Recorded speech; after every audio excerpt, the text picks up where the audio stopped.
Welcome back to Shameless Popery. I'm Joe Heschmeyer, and as many of you may already know, Redeemed Zoomer recently released a video where he laid out 14 examples of what he believed were Catholic contradictions. 4 of them were claims that he made where the Catholic Church, he said, had contradicted itself in infallible declarations. Now, Trent Horn has already done a fantastic reply looking at all 14 of those, but it's really hard to do justice to 14 largely unrelated topics and to give them the time and attention they deserve. So I'm not going to even try to do that. I'm going to go deep on 3 of the issues that he presented. So on the list of infallible contradictions, I'm going to leave alone for now. And if you want me to cover these issues, let me know here in the comments, or better yet, over in shamelessjoe.com on my Patreon, leave it in the comments there. If you want me to cover some of these other alleged contradictions, I can get into that. But again, I'm going to link to Trent's video at the end. It's fantastic. But on the alleged infallible contradictions, he only has 4: the question of salvation outside the church, the history of icon veneration, and the effectiveness or ineffectiveness of Protestant baptism. I'm going to leave those 3 alone and focus on the strange history of conciliarism and the question of whether popes or ecumenical councils have the last word if there's a conflict between the two. Those are the 4 that he views as infallible. The other ones, he doesn't claim that they're, like a silver bullet. Oh, the church infallibly contradicted herself. That would be, the end of Catholicism. But here's got 10 others where he views a contradiction that he at least thinks undermines the church's authority. So that's going to be things like the history of the sacrament of confession, the death penalty, can Catholics participate in non-Catholic worship, usury. We're going to leave all of those alone and focus on a much more obscure one for many of you, which is when you go up to receive communion, should you receive the host or should you receive from the chalice or both? And a contradiction he alleged occurred in history, and we'll get into that. And then more of the last 5 that he had were about the Pope's political authority and universal jurisdiction, divorced and remarried people receiving communion, religious liberty. We're going to leave those alone and focus on whether the Mass must be in the common language. And the reason I'm doing this is largely this. I think Trent does a great job on covering the broad 14. These were 3 areas where I thought, I think we could go deeper on these and show that the argument is maybe a little weaker than you might imagine if you don't know the sources very well. Now, I want to lay out a standard by which I think you can judge this reply, and then a standard by which I think you can judge Redeemed Zoomer's original video. So I love Austin at Gospel Simplicity. He is one of my favorite Protestant YouTubers, and he lays out a 5-fold standard for what a good reply video looks like. And I want you to hold me to this. You can decide if it's good or bad based on whether it meets this criteria. So number 1, I should show an understanding of the central thesis and not just focus on unrelated rhetoric or minor points. Number 2, focusing on arguments rather than the character of the opponent. I don't think that's going to be a problem. I like Redeemed Zoomer. We've sparred in the past, but I think he's a good faith guy. Number 3, looking at seeking the truth together, not simply defeating an opponent. So I'm going to try not to just say debunked in all caps or something at any point. Number 4, focusing on the question and content at hand, not unrelated questions and content. Number 5, as a Christian, working with fellow Christians to seek unity and truth. I think those are great criteria to look for in this episode and in any response videos or back and forth that you see, because it's really easy on YouTube and just the online space in general to not live up to that. Now, what about maybe standards you can hold Redeemed Zoomer's contradiction video to? And here, I think, again, this is going to be true of contradiction videos in general. A week ago, I released an episode on the Islamic dilemma, where the Quran contradicts, it lays out a standard that disproves itself. Without revisiting the whole thing, basically, the Quran says if we want to know what's true, we should look to the Torah and the Gospel. When we look to the Torah and Gospel, we see that Islam is false, and so it's self-refuting. Intentionally, I didn't look to the secondary and tertiary sources because a Muslim doesn't have to accept those secondary and tertiary sources. I've known other people have done like a bolstered case where they look at all these other times and places where it seems like there are more contradictions. I tried to stick with, okay, just at the highest level, what are we going to get? Because if you're claiming, hey, this Catholic doesn't follow Catholic teaching, that's not an argument against the Catholic Church. Just like if they say this Muslim doesn't know the Quran very well, that's not really an argument against Islam. So if you're going to make a contradiction video, if you're going to argue, hey, this thing is actually self-refuting, that is a high bar to lay out for yourself. So I want to just acknowledge that at the outset. And then one of the comments that I received on that video, I want to show why I think we have to be careful with it. because Hassan, I don't even know who this person is, just one of the YouTubers, or one of the YouTube commenters, excuse me, claimed that one of the lies which made Christianity done for is the idea that God is one and three at the same time. But any Trinitarian knows, sure, that looks like a contradiction at the outset to say, oh, how can God be one and three? But if you've done any work, you know, okay, well, it makes sense that there could be three divine persons and one divine substance. That might be mind-blowing, but it's not contradictory. So we should have a high standard for what it takes to be a contradiction, and we should strive in the spirit of charity to say, is there a way of interpreting these where it's not contradictory? Because if you don't take that standard, you can make anything look ridiculous. Christianity, you name it. But, so I'd just say, hold me to the standard of charity and understanding his argument, and hold Redeem Zoomer and anyone making contradiction videos to the standard of, are you looking to the actual sources? And is this a real contradiction or just a surface level contradiction that when you dig in, it actually turns out there's an explanation for it? And Redeem Zoomer, for his part, lays out this standard for himself. Unlike Joe Heschmeyer, I don't judge other denominations based on the average street-level understanding of them. I judge them based on the official confessions. Now, I think when you actually hear his argument against Catholicism, you'll hear that he frequently doesn't live up to his own standard. I find him doing right away things like this. Bishop Robert Barron famously told Ben Shapiro that not only Jews, but atheists of goodwill can reasonably hope to be saved. But while Pope Leo and Ben Shapiro might both occasionally wear skull caps, only one of them is viewed by the Catholic Church as infallible. In all seriousness, Bishop Robert Barron might have said something off the cuff in an interview with Ben Shapiro that was inaccurate and not a great way to answer a question. That doesn't undermine the authority of the Catholic Church or the Catholic claim in any way. That's just not how Catholic teaching is established. So it's fine to say, I believe the claims of the Catholic Church, and sometimes people, whether it's Bishop Barron or even Pope Leo himself, when asked a question, might give an off-the-cuff answer that is inexact, inaccurate, maybe misleading. There's no contradiction there. It's just the nature of being human and answering questions off the cuff. So I think by RZ's own standard, we're going to want something better than that. Now, in fairness, he offers some other things as well, but we're going to want to distinguish some of the wheat from the chaff, because there's a lot of these areas where he makes these claims that don't seem to be very well sourced. For instance, he seems to think that the Catholic view is that the entirety of ecumenical councils, everything they say is infallible, which is not the Catholic claim. I'll show you a couple places that he says this. One of them, he just vaguely cites to Cardinal Dolan and Father Francis Sullivan, alleging that they taught that Vatican II was infallible. Catholics may also try and say that Vatican II is somehow not infallible. While this is a controversial opinion opposed by major Catholic theologians like Francis Sullivan and Cardinal Dolan, even granting the possibility that this is true, Catholics today are still bound to submit to something, Vatican II, that contradicts previous infallible teaching. Trent mentioned this in his reply as well, but I have no idea where he's getting either these claims about Sullivan or Dolan. I looked for Cardinal Dolan to see if he'd said anything that approached this, and AI was confused.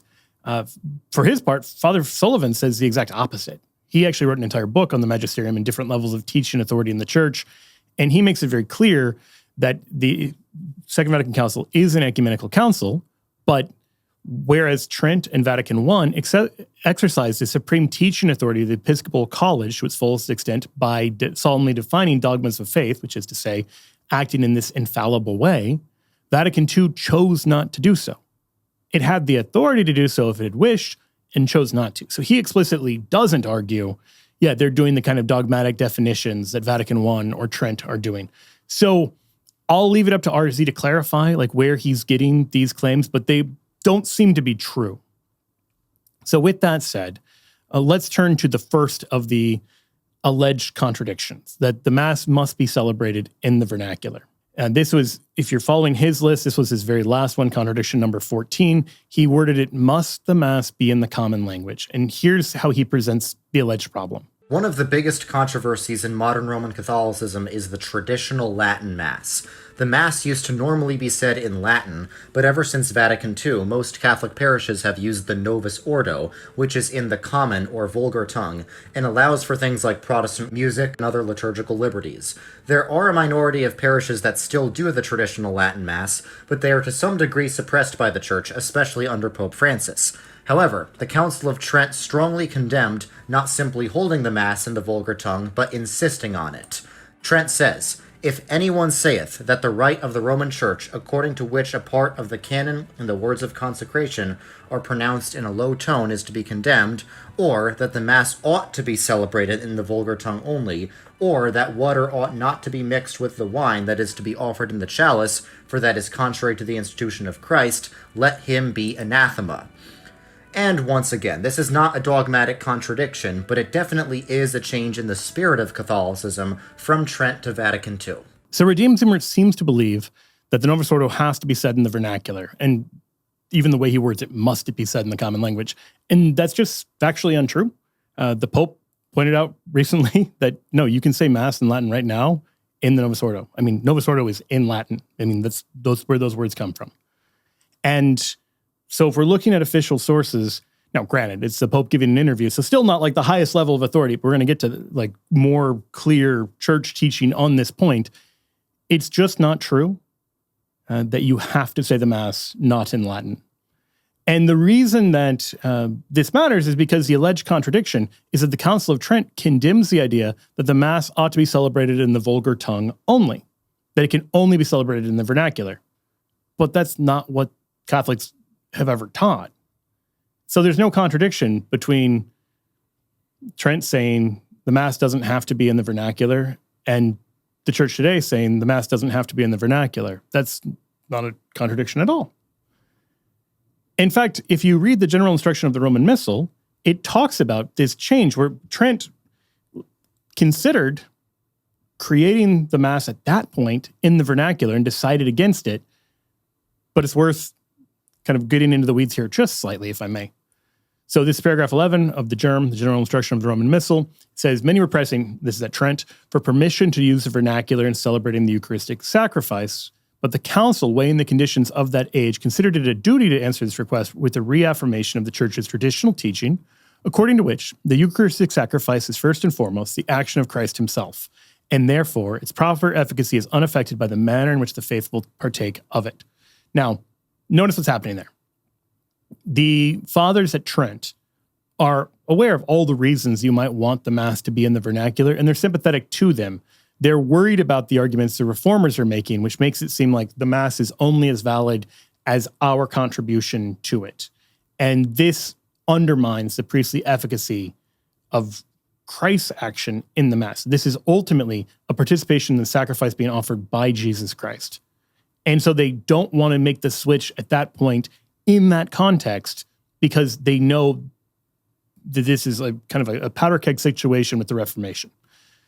And so the germ goes on to say, the council for this reason stated in firm but measured words, and then this is a direct quote from Trent, which matters a lot. Although the Mass contains much instruction for people of faith, nevertheless, it did not seem expedient to the fathers that it be celebrated everywhere in the vernacular. So very clearly, it is laying this out as a prudential decision. It didn't seem expedient. It's not saying it is a matter of, 2,000 years of Catholic faith that we can never celebrate the Mass in the common language. It's not saying that at all. So there's no dogmatic point that is at issue here at all. They just decide prudentially it doesn't make sense to move to the vernacular right now when that's going to be read a certain way through the lens of the Reformation. Then the germ points out, by the time you get to the Second Vatican Council, things have changed quite a bit. And so the fathers of Vatican II decide, well, okay, we seem like we're in a different enough situation. And so here I want to quote from the germ directly. Since no Catholic would now deny the lawfulness and efficacy of a sacred rite celebrated in Latin, the council was also able to grant that the use of the vernacular language may frequently be of great advantage to the people and gave the faculty for its use. So a thing that they'd considered permitting before, they now permit because the circumstances had changed. And critically, the circumstances changed because they were no longer worried anyone would claim the thing that Redeemed Zoomer is claiming, that the Mass has to be in the common language. So the actual contradiction is not between two Catholic sources, but between what the Catholic Church actually says, no Catholic would now deny the lawfulness and efficacy of a sacred rite celebrated in Latin, with Redeemed Zoomer's claim that the Novus Ordo is celebrated only in the common language. So that's the contradiction, but it's not between the Catholic Church and herself. It's between RZ's description of the Catholic Church and what the Catholic Church actually says in her documents.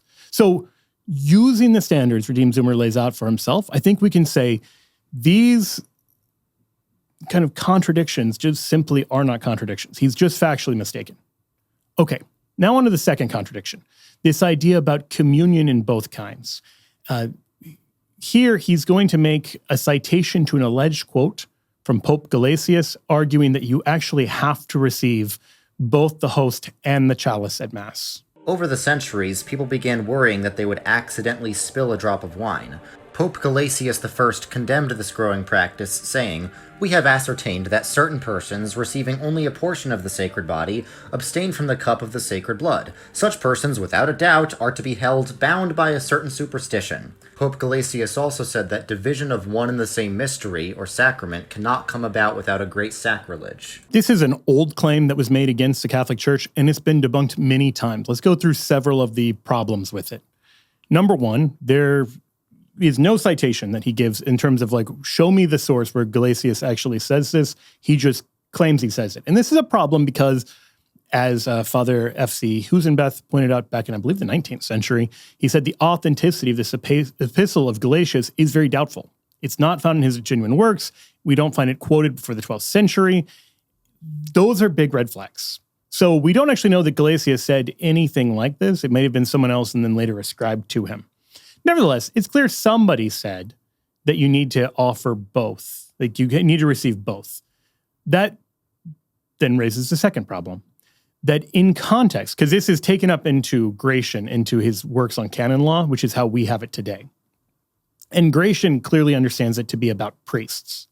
We don't have the original source. We have Gratian believing that it applies to priests. Now, why does that matter? Because unlike the laity, the priest is bound to receive both the host and the chalice. And again, if you read the general instruction of the Roman Missal, it makes this explicit.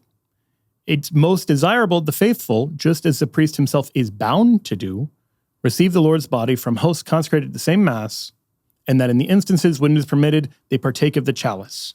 So these are nice for the laity. They're not required. In fact, you're not required to receive communion at all when you go to Mass. A lot of people go to Mass and they have not properly prepared, or they're in a state of mortal sin, etc. They are not required to receive under either form. The church is not saying when you go to Mass, you are required to receive. That's simply not true. The priest, in making the offering, is required to receive both because it's part of the sacrificial action as a priest. So it doesn't really make sense that Gelasius would be talking about the laity, because the whole reason why the priest has to receive both is because he's making a priestly sacrifice. You, as a lay member of the congregation, share in that sacrifice, but you're not the one presiding or offering. So that's a second pretty obvious problem. It's just it doesn't get the sacramental theology right, and there's every reason to believe, given the way Gratian is using it and the way this quote was received until the Reformation, that we're not talking about the Catholic laity at all. And if we're talking about priests, there's no contradiction because priests are still required to receive both because of the nature of priestly offering. I could get more into that, but I don't want to get bogged down in kind of the details there. But the third problem is, as Father Watersworth points out, that this appears to be part of a controversy over Manichaeanism, which is why there's this reference to superstition. It's not I don't know if you paid careful attention to what Redeemed Zoomer said. He said over the centuries, people began worrying that they would accidentally spill a drop of wine. That is simply not true. That is not what's happening in the Manichaean controversy. Rather, as St. Augustine explains, the Manichaeans prided themselves on the fact that they didn't eat flesh or drink wine. Why? Because the Manichaeans had a disdain for worldly realities, and particularly for anything that might be connected with fleshly delight. And so meat and wine were forbidden to them. And Augustine actually mocks them by saying that as Catholics, we look at their abstaining from meat and wine the same way we would look at, cattle or birds or worms. They don't eat meat and wine either, but we're not super impressed by how holy they are. So I just mentioned that as the third thing, that he's not saying, first of all, he's not saying the laity are always required to receive.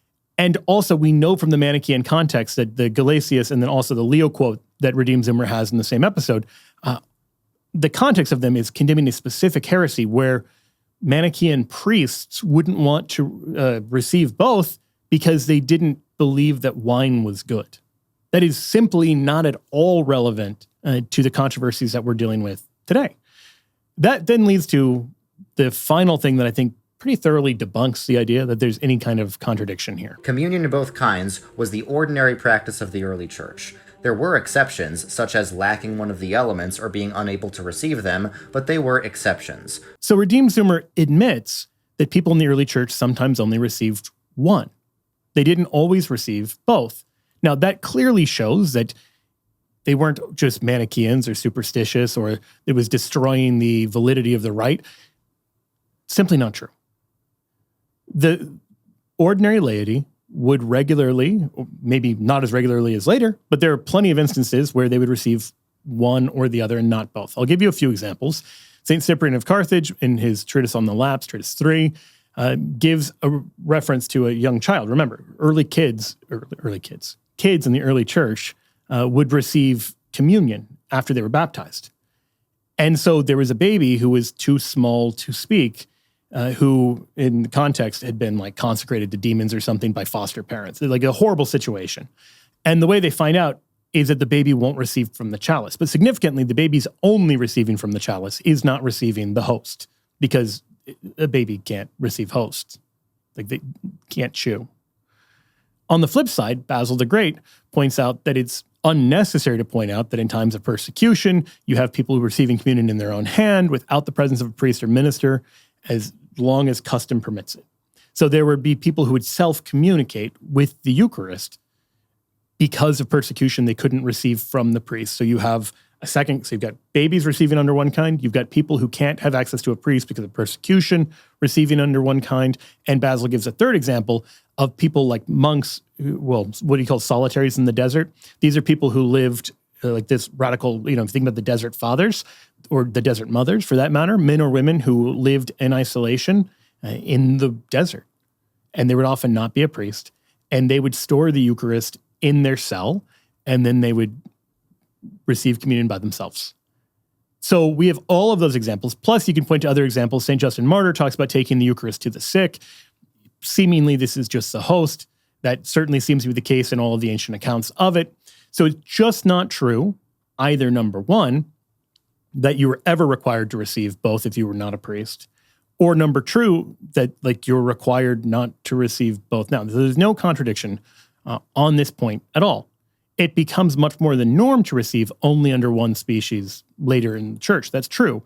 There's a change in practice there, but none of the theology changes. There's no contradiction there. So it's only a contradiction if you believe, as RZ possibly does, that you're required to receive both, and that's simply not true. So again, it might be that Redeemed Zoomer's theology is contradicted by Catholicism, but it's not true that Pope Gelasius or Leo or anybody is actually contradicting the practice of any of the things we just saw were common in the early church for the sick or the persecuted or those living in the desert or children.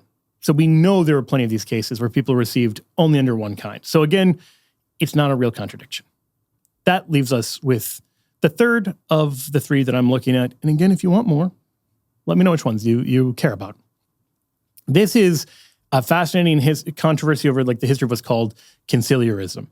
So I'm going to actually let him kind of tee this up because I actually think he does a pretty good job laying out the history of what's called the Papal Schism. And so I'll let him take it from here for a minute. By this point, most people in the Roman Catholic Church believed the Pope was the highest authority in the visible church, even above ecumenical councils. However, something happened in the late 14th century to shake people's confidence in the papacy.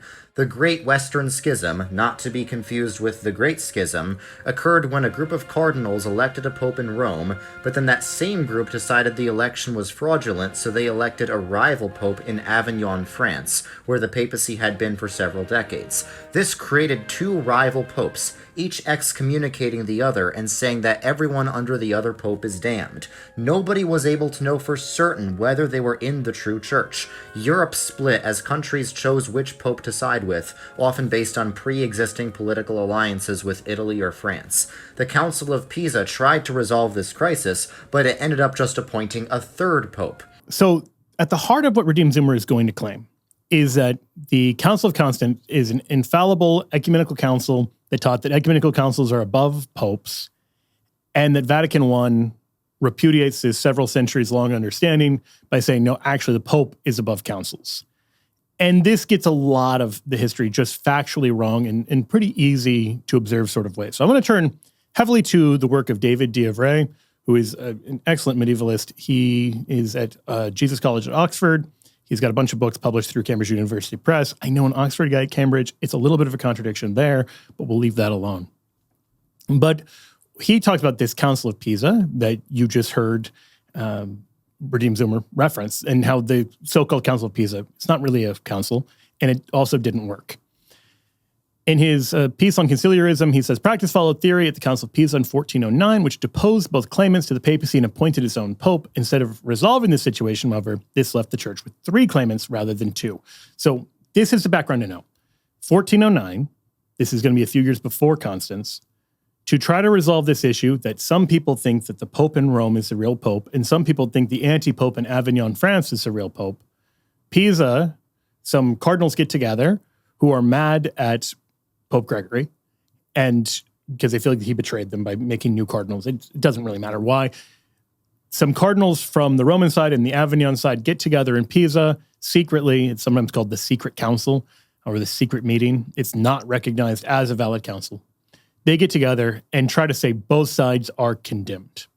Both popes are deposed, and we're electing our new guy. And it doesn't work. And why doesn't it work? Well, it doesn't work for the simple reason that councils don't have the power to do that. And so now, instead of solving the problem, you've created a new problem, because now the conciliarists are getting behind this Pisan anti-pope. So now you have the real pope in Rome, you have a fake pope in Avignon, and you have a fake pope in Pisa. So then they have the bright idea to do this again. And so then they call the Council of Constance, or what they call the Council of Constance. And here's where a messy situation is going to get messier before, in what might be a moment of providence, things clean up pretty rapidly. Here's how Redeem Zoomer presents conciliarism in the Council of Constance. There were some in the church called conciliarists who still, despite being Western, believed councils were above popes and that even popes must submit to the decisions of ecumenical councils.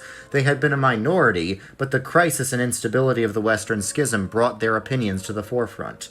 The Council of Constance was called to resolve the schism and produced Haec Sancta, an explicitly conciliarist document. Due to its conciliarist view, Constance was able to solve the schism and judge between multiple people claiming to be the Pope. It's striking because he claims due to its conciliarist view, Constance was able to solve the schism and judge between multiple people claiming to be the Pope. And that literally does not happen. They never declare who the right Pope is. And fascinatingly, he mentions the Council of Constance was called. He just uses the passive voice, but called by whom would be a great question. So the so-called Council of Constance originally was called by the anti-Pope, Pope John the 23rd, the Pisan anti-Pope. This is the one who, and that makes sense, right? If you're on the Pisan line, if you believe the Council of Pisa was valid, which the Catholic Church doesn't, and you believe ecumenical councils can depose and call new popes, okay, then it makes sense that John the 23rd would be your guy. If you're a conciliarist, he's your guy. You're going to love Pisa because it's conciliarist.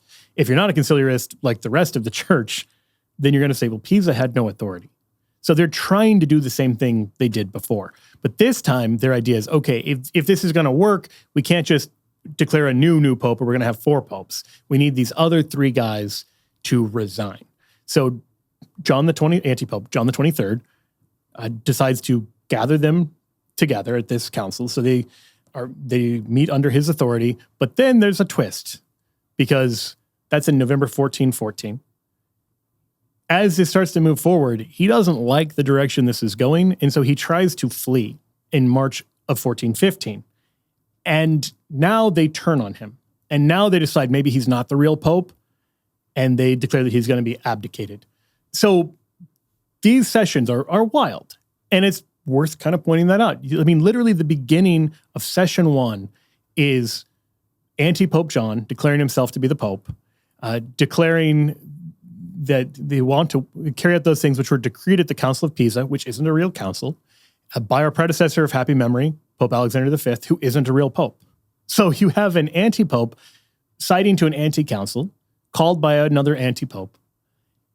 That's the status of the early sessions of the Council of Constance. So sure, you can find plenty of things that a non-council says that contradict what ecumenical councils say. That's not going to be hard. And so here's the standard. I know a lot of you aren't Catholic, and you might just be like, well, this thing calls itself a council. Why is that not infallible? I think I'd say the same thing if you said, hey, this book claims it's, the Gospel of Thomas. Why doesn't this count against the Gospel of Luke? Well, just because something calls itself a gospel or a pope or a council doesn't mean that it automatically is. We're going to get back to that in a minute because I think it's going to undermine the whole claims to conciliarism.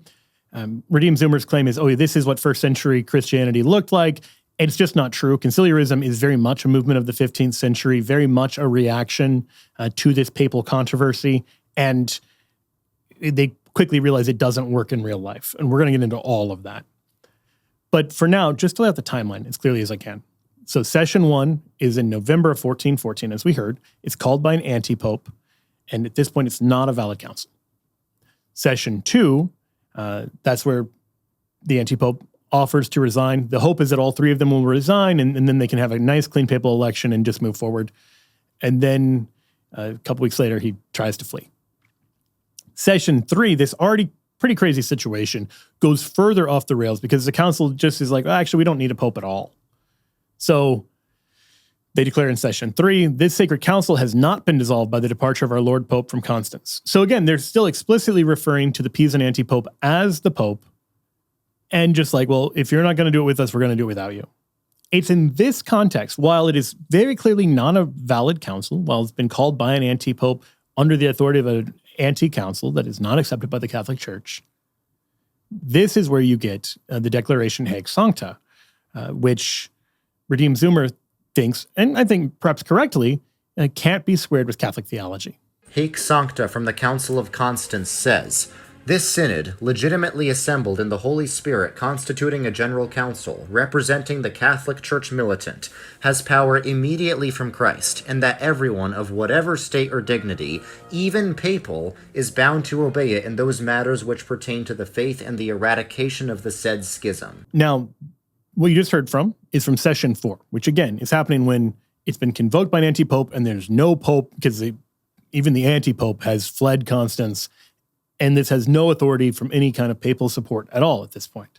So what happens to change this anti-council, this non-ecumenical council, into something that we remember today as the Ecumenical Council of Constance? Well, in session 13, Gregory XII had been holding a rival council. And it's not going well either. So you have two councils going really badly. He realizes this situation cannot continue. So July 4th, 1415. Independence Day for the church from 3 popes. He submits his resignation to the Council of Constance. But first, he has them reconvoke so it becomes an actual ecumenical council under his authority. And so you see a very explicit shift in the Council of Constance from before the 13th session, where it was just claiming the Pisan line is the correct line, to now them just saying, like, we're not going to actually settle the question of whether Pisa or Rome is the true pope. And this is pretty fascinating because you may remember Redeemed Zoomer's claim was due to its conciliarist views, Constance was able to solve the schism and judge between multiple people claiming to be the pope. And the reality is the opposite. In order to preserve unity in the church, there was nothing at issue. They don't need to resolve whether Rome or Pisa was the correct papal line as long as they can just have a nice, clean election.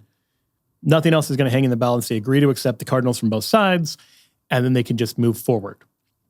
So this was like the remedy is just let's not get super into the weeds on this. As session 13 explains, in order that the reunion of the church may be possible and that a beginning may be made which is fitting and pleasing to God, since the most important part of any matter is its beginning, and in order the 2 obediences, namely the one claiming the Lord John the 23rd was formerly pope, remember he's fled and been deposed now by the council allegedly.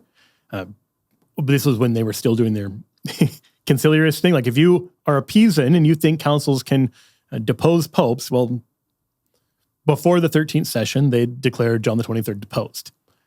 And the other obedience, claiming the Lord Gregory XII is pope, may be united together under Christ as head. So their goal is explicitly, let's get the Pisan and the Roman line together.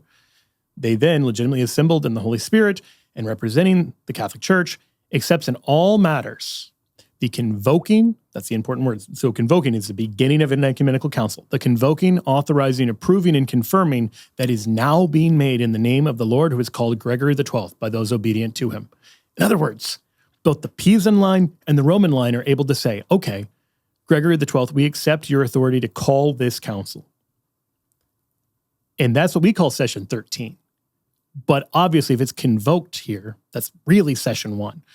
We don't call it session 1 because that would make this already confusing, complicated situation more confusing. But we see very clearly from the language of session 13 is the prior 12 sessions weren't accepted by the Roman line, which is the correct line, as valid, but now it is convoked with papal authority. So now instead of having two rival, a Pisan line and a Roman line holding two different councils and making the situation worse, Gregory the 12th reaches out in this very humble way, tenders his own resignation, and also convokes this, so it has the authority of an ecumenical council from that point forward. And sure enough, they do that, and you'll notice it decrees and declares the aforesaid two obediences are joined and united in the one body of our Lord Jesus Christ and of this sacred universal general council in the name of the Father and Son and the Holy Spirit. It doesn't say which line was right. That matters because, well, number one, it shows Redeemed Zoomer's claim about the history of this is actually just not true. But number two, this explains the whole situation because it means that as a Catholic who follows the Roman line, which is the teaching of the Catholic Church, we hear something like Haec Sancta from the first 12 sessions and we say, yeah, they were doing some crazy stuff when they didn't know who the Pope was and they were deeply in the weeds of conciliarism and all this before the Roman influence turned this in the right direction. David D'Avray says the Catholic Church has traditionally regarded the Roman line in the Great Schism. So the fact that the Roman Pope voluntarily resigned before his successor was appointed made the later rejection of conciliarist principles possible without inconsistency. The Pisan and Avignon contenders were both deposed by the Council of Constance. In other words, this would be a problem for the Catholic Church if the Catholic Church said the Roman Pope was deposed by the Council of Constance. But it doesn't say that. Two anti-popes were declared deposed, but sure, an ecumenical council can say this person who's not the Pope is deposed. If you're a cardinal and you go around claiming you're a Pope, you can be condemned by an ecumenical council and stripped of your privileges. That's kind of how this works. But they don't have that authority over the actual Pope. So again, there's no contradiction here. I mean, to be sure, there's a contradiction between the pre-council, the first 12 sessions, where it was an anti-council, but that's why we don't accept those. Now, the heart of this is in part that Redeemed Zoomer believes that anything in an ecumenical council is infallible, or at least he seems to say that. Here's what he says. Constance is one of the 21 ecumenical councils of the Catholic Church, and just like the Eastern Orthodox, Oriental Orthodox, and Assyrian Church of the East, Catholics believe that if a council is truly ecumenical, then it's infallible. For centuries after it was held, many believed that its conciliarist decree, Haec Sancta, was binding on all Catholics. But that's just not true. There's plenty of things in an ecumenical council that are mentioned that are not direct teachings. This is, in law, we used to call this dicta. I mean, lawyers still do. Call this dicta. If a court's explaining how it gets to its conclusion, the conclusion is the thing that's binding in law. How it gets there, they might have gotten one of the steps wrong. And so this is actually a mistake that he makes several times, and I think Trent very gently calls him out for it. That's one of the things going on here. But the second is just the fact something calls itself an ecumenical council doesn't make it an ecumenical council. Okay, I want to turn back to David D'Avray because there's kind of an epilogue to this story that's really important. Because remember, you just heard Redeemed Zoomer claim that for centuries after the Council of Constance, the conciliarist decree was treated as binding on all Catholics. And specifically, this idea that popes are subservient, basically the idea of conciliarism. Let's see if that's true. As David D'Avray says, the schism is really ended with the election of Martin V in the context of the Council of Constance, that Gregory has tendered his resignation, and then after he dies, they elect Martin V. So now you have Martin. And as D'Avray points out, he doesn't push for conciliarism. He does call a council. This council has 3 different names, but it starts out as the Council of Basel, and then this one goes off the rails, or De Vries' words, quickly spun out of control under Eugenius IV. And this one is also crazy and complicated, so I'm just going to keep it as simple as I can. It starts out as a valid council, but then the Pope decides to move it. And the people who are at the council, who were of a conciliarist bent, were like, no, we're not going to let you move it. We're going to have our own kind of thing. And the Pope does, in fact, move it. It's now known by its much better known title of the Council of Florence, and explicitly condemns those who are using Hanc Sacta and other pre-Session 13 texts of the Council of Constance in this heretical way. He points out, he says, those leaders of scandal, very few in number, most of them the lowest rank and reputation, and their intense hatred of true peace, piling iniquity on top of iniquity, lest they should enter into the justice of the Lord, scathing. When they saw the grace of the Holy Spirit was working in us toward union with the Greeks, swerving away from the straight line into a path of error, held a so-called session on the 16th of May last, asserting that they were obeying certain decrees. And then he explained these aren't real decrees because they were passed at Constance by only one of the three obediences after the flight of John the 23rd, as he was called in that one obedience at a time of schism. In other words, the Pope has just said in 1439, don't treat these texts from before it was an actual ecumenical council as if these are binding ecumenical decrees. He then points out the errors. Alleging obedience to those decrees, the rebel kind of conciliarist fathers in Basel, proclaimed the three propositions which they termed truths of the faith, seemingly to make heretics of us all, and all princes and prelates and other faithful and devout adherents of the apostolic see. He then lists the three. The first one is the idea that the authority of a general council representing the universal church is over that of a pope and anyone else whatsoever. And they cite to the general councils of Constance and themselves and claim it's the truth of the Catholic faith. And the Pope and the Council Fathers of the Council of Florence accuse the conciliarists of giving an evil and mischievous meaning to the Council of Constance. Now, there's two ways of reading this. One is to say the evil and mischievous meaning is by treating the first 12 sessions as part of the actual ecumenical council, and they shouldn't. That was the heretical pre-council, like anti-council. The other is to say, we can accept a non-conciliarist read of these earlier texts, even though they weren't part of a time when they were called by the Pope or anything like that. I lean towards the first, but whichever one you fall into, either way, it's very clear that it is not true, as Redeemed Zoomer seems to put it, that for centuries people thought the conciliarist read of Hanc Sacta was correct. I mean, maybe you'd find some French person who thought that, but that's explicitly condemned by the Council of Florence. That reading of the Council of Constance is rejected by the church in 1439. Like, we're not talking very long. This is, 25 years? 20 years after the Council of Constance meets. So, again, you don't really have a contradiction, at least not between the actual Council of Constance and the actual Council of Florence or First Vatican Council. So there's actually not even any need to bring up the First Vatican Council. It's very popular for some Protestant apologists to claim there's some radical change in papal authority that happens in 1870. But you see right here that conciliarism is being condemned. And as you heard before, conciliarism was a novelty. Redeemed Zoomer points out, it was not the majority position. It was this heresy that arose during this time when they didn't know who the Pope was, and so papal power was necessarily kind of on the rocks. But conciliarism isn't just a novelty, it's also false. It's not true, as Redeemed Zoomer seemed to say, that it was the norm for how Christianity worked in the first 1,000 years. And David de Vries, again, points this out. And the rebel fathers at the Council of Basel show this. He says, obviously, the council was not elected by all the faithful. No such system was remotely practicable, right? Like, you couldn't have, it wasn't like this was a democracy in action. Rather, it's just a council that is, in essence, just random people. He says, nor was it, in essence, council of bishops. They did not have a majority against other clerics. Moreover, university academics played a central role in its deliberations. The legitimation of the council as decision-making body for the church was arguably rather shaky. Why should priests and university professors stand in for all the faithful? So I give that to say not only is there not a contradiction here, but this idea that conciliarism is either true or even possible just doesn't hold up. It doesn't stand. So Haec Sancta, I would say, isn't part of the real Council of Constance. At the very least, a conciliarist read of the Council of Constance has been explicitly condemned by the Church at the Council of Florence. So we don't have to guess if there's some kind of contradiction there, because in the lifetime of the people that we're talking about, this clarification came very clearly from the Church. And now, of course, we have greater clarity.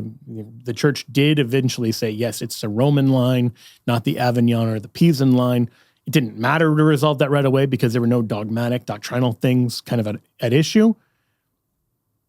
But that's been resolved as well. So all that's to say, here again, you have what might look like a strong objection because you just hear, oh, Ecumenical Council of Constance. But the more you delve into the particulars, the more you see it's not really true. So remember, for a contradiction, you need a high bar. Imagine it like this. If you're someone who's not Catholic, imagine somebody points to an alleged biblical contradiction, and then it turns out like the Bible verse in question is from like a corrupted manuscript that, sure, you can find it in some people's Bible, but not part of the authentic autographs. You would probably say, yeah, I don't actually think that's part of the Bible. That might look very convenient for those on the outside, but you would be guided by a basic principle. So as a Catholic, the principle that, no, the Pope's actually really important for the validity of a council is not some new theory in 1870 at the First Vatican Council. It's not some new theory at the Council of Florence. It's not some new theory even at the time of the Council of Constance. Rather, this is one of the reasons we don't accept so-called Second Ephesus, the Robert Council. In the first millennium of the Church, the fact that Pope Leo rejected what would be an ecumenical council rendered it not an ecumenical council. So the Pope has this really vital role to play. On that first millennium principle, we can say definitively those first 12 sessions of Constance and the entirety of the so-called Council of Pisa, we can reject all of that as being invalid and without appropriate authority. And if you don't go with that, if you don't accept that the Pope is needed, then I'd be really curious as to, within your own kind of theological worldview and your own view of the Church, what would just stop from a random group of bishops or university professors or priests from just declaring themselves an ecumenical council? And so I leave you with that question. Not only do I think there's no real good contradictions here, and again, I'm happy to look at any of the other ones if you want, although I think Trent does a great job. I want to end with a couple observations. Number one, as I think Trent very accurately points out, if you're worried about not just infallible contradictions, I think we can safely say there are no infallible contradictions. If you're worried about contradictions on the fallible teaching authority of the Church, and you can find a handful of those, but really only a handful, it's worth pointing out that on this, the track record of the fallible magisterium of the Church seems objectively far and away better than the fallible teaching authority within Protestantism, if you're judging by the standard of how well does it maintain continuity century after century after century. One of the common objections to Catholicism is that it won't update with the times. So if that's what you're worried about, and you're looking to that for trustworthiness and reliability, that it's durable, that it's stable, I think the Catholic Church actually does very well by that standard. I think Trent does a very good job making that case in the end of his video, which again, I'm going to link to in just a moment. Second, if you're serious about things like we need ecumenical councils to settle doctrinal issues, I would suggest this is a great reason to be Catholic, because the Catholic Church alone has had ecumenical councils since the Great Schism. The East, whether Eastern Orthodoxy or Oriental Orthodoxy, has not had any binding ecumenical councils. Protestantism has not had any binding ecumenical councils. So if you think councils are important, and we see conciliarism doesn't work, you're really left with Catholicism. So if those are things you care about, I don't think those are reasons to reject the Catholic Church. I think those are reasons to take the Catholic Church seriously. And then finally, if you haven't already, let me just encourage you one more time to go check out Trent's video and see him cover all the issues I didn't. If there's anything left uncovered and you want me to tackle it, let me know in the comments here or at shamelessjoe.com. For Shameless Popery, I'm Joe Heschmeyer. God bless you.